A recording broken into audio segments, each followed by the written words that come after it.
Kok nggak ikut Yan? Ini malam suro loh. Ngapain sih nyari penyakit?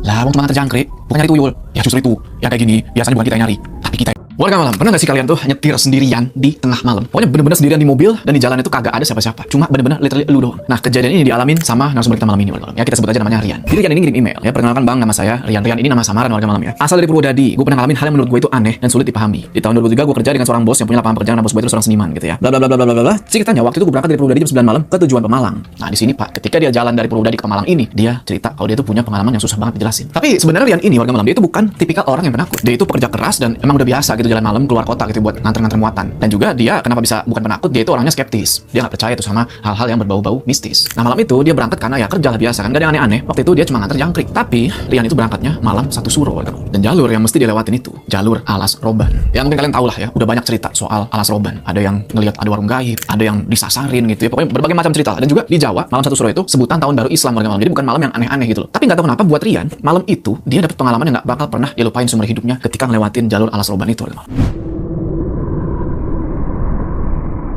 Ya, jadi Rian ini berasal dari Purwodadi, salah satu kota di Jawa Tengah gitu ya. Dan kejadian ini dialami sekitar tahun 2023. Waktu itu Rian kerja sama seseorang yang bisa dibilang lumayan terkenal lah di daerahnya. Ya, kita sebut aja namanya Mbah Surya. Kenapa Mbah? Bukan karena dia dukun, bukan.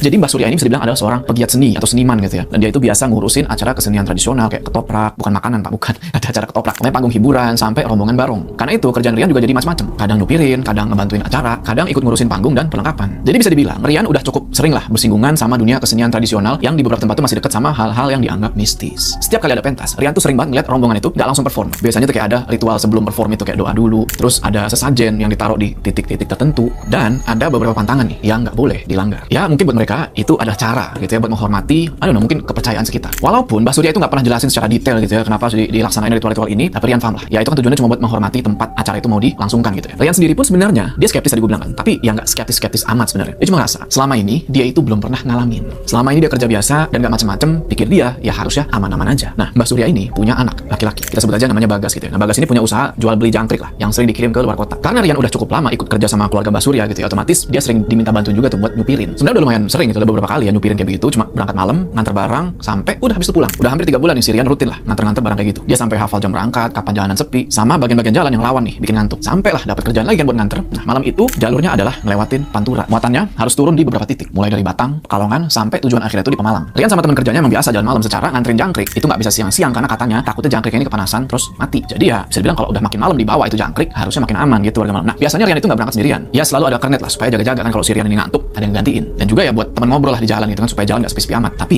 malam itu beda. Jadi waktu si Rian ini ngajak kernetnya buat berangkat, yuk temenin gue nganterin lagi biasa.